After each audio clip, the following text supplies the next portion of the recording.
quando poi l'orfana affamata che tirano più roba. Chapter 2. My sister, Mrs. Gargery, was more than 20 years old than I, and had established a great reputation with herself and the neighbors because she had brought me up by hand, having at that time to find out for myself what the expression meant, and knowing her to have a hard and heavy hand, and to be much in the habit of laying it upon her husband as well as upon me. I suppose that Gargery and I were both brought up by hand.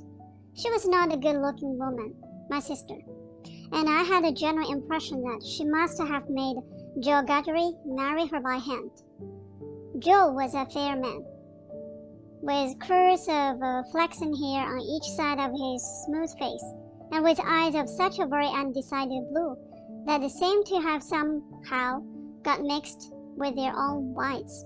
He was a mild, good-natured, sweet-tempered, easygoing, foolish, dear fellow, a sort of Hercules in strength and also in weakness. My sister, Mrs. Joe, with black hair and eyes, had such a prevailing redness of skin that I sometimes used to wonder whether it was possible she washed herself with a nutmeg grater instead of soap. She was tall and bony, and almost always wore a coarse apron, fastened over her figure behind the two loops, and having a square, impregnable bib in front that she was stuck full of pins and needles. She made a powerful merit in herself, and a strong reproach against Joe, that she wore this apron so much, though I really see no reason why she should have worn it at all, or why, if she did wear it at all, she should not have taken it off every day of her life. Joe's forge adjoined our house, which was a wooden house, as many of the dwellings in our country were, most of them at that time. When I ran home from the churchyard, the forge was shut up, and Joe was sitting alone in the kitchen. Joe and I being fellow sufferers, and having confidences as such, Joe imparted a confidence to me the moment I raised the latch of the door and peeped in at him, opposite to it, sitting in the chimney corner. Mrs. Joe has been out a dozen times, looking for you, Pip, and she's out now, making it a baker's dozen. Making it a baker's dozen. Is she? Yes, Pip, said Joe. And what's worse, she's got the tickler with her. At this dismal intelligence, I twisted the only button on my waistcoat round and round, and looked in great depression at that fire. Tickler was a wax-ended piece of cane, burned smooth by collision with my tickled frame. She sat down, said Joey, and she got up, and she made a grab at the tickler, and she rampaged out. That's what she did, said Joe, slowly clearing the fire between the lower bars with a poker, and looking at it. She rampaged out. Pip. Has she been gone long, Joe? I always treated him as a large species of a child, and as no more than my equal. Well, said Joe, glancing up at the Dutch clock, she's been on the rampage this last spell about 5 minutes, Pip. She's a-coming. Get behind the door, old chap, and having the jackdaw bewixing you. I took the advice. My sister, Mrs. Joe, throwing the door wide open and finding an obstruction behind it, immediately divined the cause and applied the tickler to its further investigation. She concluded by throwing me. I often serve her as a connubial missile at Joey, who, glad to get hold of me on any terms, passed me on into the chimney and quietly fenced me up there with his great leg. Where have you been, you young monkey? Said Mrs. Joe, stamping her foot. Tell me directly what you have been doing to wear me away with fret and fright and worry. Or I'd have you out of that corner if you was 50 pips and he was 500 Gargerys. I have only been to the churchyard, said I, from my stool, crying and rubbing myself. Churchyard? Repeated my sister. If it wasn't for me, you would have been to the churchyard long ago and stayed there. Who brought you up by hand? You did, said I. And why did I do it? I should like to know, exclaimed my sister. I whimpered. I don't know. I don't, said my sister. I'll never do it again, I know that. I'm actually see I've never had this apron of mine off since born you wore. It's bad enough to be a blacksmith's wife and him a Gargery without being your mother. My thoughts strayed from that question as I looked disconsolately at the fire. For the fugitive out on the marshes with iron legs, the mysterious young man, the fire, the food, and the dreadful pledge I was under to commit a larceny on these sheltering premises, rose before me in the avenging cause. Ah, said Mrs. Joy, restoring Tickler to his station. Churchyard, indeed. You may well say churchyard, you too. One of us, by the by, had not said it at all. You will drive me to the churchyard, bewitch you. One of these days, a precious pair, you'll be without me. As she applied herself to set the tea things, Joe peeped down at me over his leg as if he were mentally casting me and himself up, and calculating what kind of pair we practically should make, and the grievous circumstances foreshadowed. After that he sat, filling his right side, fixing curls and whisker, and following Mrs. Joy about with his blue eyes, as his manner always was at squally times. My sister had a trenchant way of cutting our bread and butter for us, that never varied. First, with her left hand, she jammed the loaf hard and fast against her bib, where it sometimes got a pin into it, and sometimes a needle, which we afterwards got into our mouths. Then she took some butter, not too much, on a knife and spread it on the loaf in an appropriate kind of way, as if she were making a plaster, using both sides of the knife with a slapping dexterity, and trimming and molding the butter around the crust. Then she gave the knife a final smart wipe on the edge of a plaster, and then sewed a very thick round of the loaf, which she finally, before separating from the loaf, hewed into two halves, of which Joe got one and I the other. On the present occasion, though I was hanged rather not to eat my slice, I feel that I must have something in reserve for my dreadful acquaintance, and his ally, the still more dreadful young man. I knew Mrs. Jones' housekeeping to be of the straightest kind, and that my lascivious researches might find nothing available in the safe. Therefore, I resolved to put my hunk of bread and butter down the leg of my trousers. The effort of resolution necessary to the achievement of this purpose I found to be quite awful. It was as if I had to make up my mind to leap from the top of a high house, or plunge into a great depth of water, and it was made the more difficult by the unconscious joy. In our already mentioned freemasonry as fellow sufferers, and in his good-natured companionship with me, it was our evening habit to compare the way we bit through our slices, by silently holding them up to each other's admiration now and then, which stimulated us to new exertions. Tonight, Joe several times invited me, by the display of his fast diminishing slice, to enter upon our usual friendly competition. But he found me, each time with my yellow mug of tea on one knee and my untouched bread and butter on the other. At last I desperately considered that the thing I contemplated must be done, and that it had best be done in the least improbable manner, consistent with the circumstances. I took advantage of a moment when Joe had just looked at me, and got my bread and butter down my leg.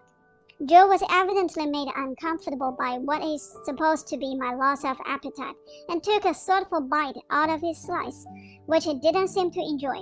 He turned it about in his mouth much longer than usual, pondering over it a good deal, and after all gulped it down like a pill. He was about to take another bite, and had just got his head on one side for a good purchase on it, when his eyes fell on me, and he saw that my bread and butter was gone.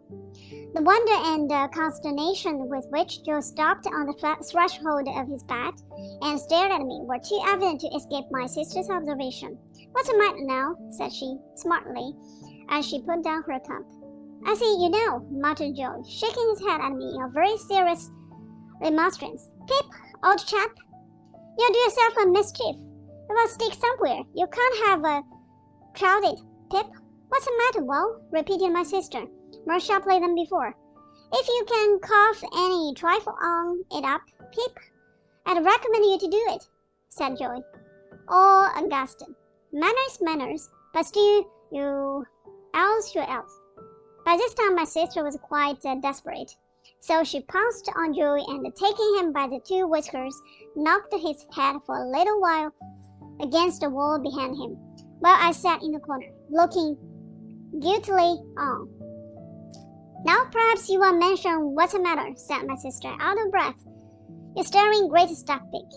Joe looked at her in a helpless way, then took a helpless bite, and looked at me again. "You know, Pip," said Joe solemnly, with his last bite in his cheek, and speaking in a confidential voice, as if we two were quite alone. "You and me's always friends, and I'd be the last to tell upon you, any time. But such a—" He moved his chair and looked about the floor between us, and then again at me.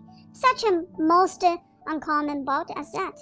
"Been boating his food, has he?" cried my sister. "You know, old chap," said Joe, looking at me and not at Mrs. Joy, with his bite still in his cheek.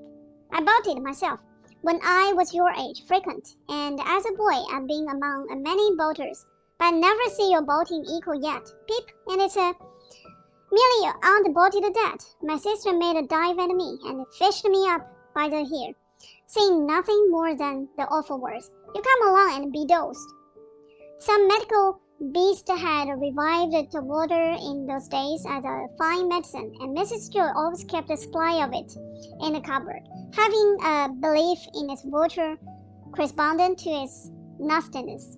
At the best of the time, so much of this elixir was administrated to me as a choice restorative that I was conscious of going about, smelling like a new fence. On this particular evening, the urgency of my case demanded a pint of this mixture, which was poured down my throat for my great comfort, while Mrs. Joy held my head under her arm as a boot would be held in a boot jack. Joy got up with half a pint, but was made to swallow that, much to his disturbance, as he sat slowly munching and meditating before the fire, because he had had a turn. Judging from myself, I should say he certainly had a turn afterwards, if he had had none before. Conscience is a dreadful thing when it accuses man or boy, but when, in the case of a boy, that secret burden cooperates with another secret burden down the leg of his trousers, it is, as I can testify, a great punishment. The guilt knowledge that I was going to rob Mrs. Joy, I never thought I was going to rob Joy, for I never thought of any of the housekeeping property as his, united to the necessity of always keeping one hand on my breast and butter, as I said, but when I was ordered about the kitchen on any small errand, almost drove me out of my mind. Then, as the March winds made the fire glow and flare, I thought I heard a voice outside of the man with the iron on his leg, who had sworn me to secrecy, declaring that he couldn't and wouldn't starve until tomorrow, but must be fed now. At other times I thought, what if the young man who was with so much difficulty restrained from the embalming his hand in me should yield to a constitutional impatience, or should mistake the time, and should think himself accredited to my heart and liver tonight, instead of tomorrow? If anybody's hair stood on end with terror, mine must have done so then, but perhaps nobody's ever did. It was Christmas Eve, and I had to stir the pudding for the next day with a copper stick, from 7 to 8 by the Dutch clock. I tried it with a load upon my leg, and that made me think afresh of the man with a load on his leg, and found the tendency of exercise to bring bread and butter out at my ankle quite unmanageable. Happily I slipped away, and deposited that part of my conscience in my garret bedroom. "Hark," said I, when I had done my stirring and was taking a final warm in the chimney corner before being sent up to bed. "Was that great guns, Joy?" "Ah," said Joe, "there's another convict off." "What does that mean, Joe?" said I. Mrs. Joy, who always took explanations upon herself, said snapshily, escaped, administering the definition like tap water. "Well," Mrs. Joy sat with her head bending over her needlework. I put my mouth into the forms of saying to Joy, "What's a convict?" Joe put his mouth into the forms of returning such a highly elaborate answer that I could make out nothing of it but the single word "Pip." "There was a convict of last night," said Joey aloud, "after sunset again, and they fired warning of him, and now it appears they're firing warning of another." "Who is firing?" said I. "Drat that boy," interposed my sister, frowning at me over her words. "What a questioner he is. Ask no questions, and you will be told no lies." It was not very polite to herself. I sought to imply that I should be told lies by her, even if I did ask her questions. But she never was polite unless there was company. At this point, Joe greatly augmented my curiosity by taking the utmost pains to open his mouth very wide and to put it into the form of a word that looked to me like socks. Therefore, I naturally pointed to Mrs. Joy and put my mouth into the form of saying her. But Joy wouldn't hear of that at all, again opened his mouth very wide and shook the form of a most emphatic word out of it, but I could make nothing of the word. "Mrs. Joy," said I, as a last resource, "I should like to know, if you wouldn't much mind, where the firing come from?" "Lord bless a boy!" exclaimed my sister, as if she didn't quite mean that, but rather the contrary, "from the Hawks." "Oh," said I, looking at Joe Hawks. Joe gave a reproachful cough, as much as to say, "Well, I told you so." "And please, what's Hawks?" said I. "That's what with this boy," exclaimed my sister, pointing me out with her needle and thread and shaking his head at me. "Answer him one question and he will ask you a dozen directly. Hawks are prison ships right across the marshes. We always use that name for marshes in our country." "I wonder who is put into prison ships and why they're put there," said I, in a general way and with quiet desperation. It was too much for Mrs. Joy, who immediately rose. "I tell you what, young fellow," said she, "I didn't bring you up by hand to badger people's lives out. It would be blame to me, and not praise, if I had. People are put in the Hawks because they murder, and because they rob and forge and do all sorts of bad, and they always begin by asking questions. Now you get along to bed." I was never allowed a candle to light me to bed, and as I went upstairs in the dark with my head tingling from Mrs. Joy's thimble having played the tambourine upon it to accompany her last words, I felt fearfully sensible of the great convenience of that the Hawks were handy for me. I was clearly on my way there. I had begun by asking questions, and I was going to rob Mrs. Joy. Since that time, which is far enough away now, I have often thought that few people know what secrecy there is in this young and the terror, no matter how unreasonable the terror, so that it will be terror. I was in mortal terror of the young man who wanted my heart and liver. I was in mortal terror of my interlocutor with an iron leg. I was in mortal terror of myself, from whom an awful promise had been extracted. I had no hope of a deliverance through my all-powerful sister, who repulsed me at every turn. I am afraid to think of what I might have done, on requirement in the secretary of my terror. If I slept at all that night, it was only to imagine myself drifting down the river on a strong spring tide to the Hawks, a ghastly pirate calling out to me through a speaking trumpet as I passed the Gibbet station. Then I had better come ashore and behind there at once and not put it off. I was afraid to sleep, even if I had been inclined, for I knew that at the first faint dawn of the morning I must rob the pantry. There was no doing it in the night, but there was no getting a light by easy friction there. To have got one, I must have struck it out of flint and steel, and have made a noise like the very parrot himself, rattling his chains. As soon as the great black velvet paw outside my little window was shut with gray, I got up and went downstairs, every boot upon the way, and every crank in every board, calling after me, "Stop thief, and get up, Mrs. Joy." In the pantry, which was far more abundantly supplied than usual owing to the season, I was very much alarmed by a hare hanging up by the heels, whom I rather thought I caught. When my back was half turned, winkling, I had no time for verification, no time for selection, no time for anything, for I had no time to spare. I stole some bread, some grain of cheese, about half a jar of mincemeat, which I tied up in my pocket handkerchief with my last night's slice. Some brandy from a stone bottle, which I decanted into a glass bottle I had secretly used for making that intoxicating fluid. Spanish licorice water up in my room. diluting the stone bottle from a jug in the kitchen cupboard, a meat bone with very little on it, and a beautiful round compact pork pie. I was nearly going away without the pie, but I was tempted to mount upon a shelf to look what it was that was put away so carefully in a covered earthenware dish in the corner. And I found it was a pie, and I took it, in the hopes that it was not intended for the early use, and it would not be missed for some time. There was a door in the kitchen, communicating with a forge. I unlocked and unbolted that door and got fire from among Jew's screws.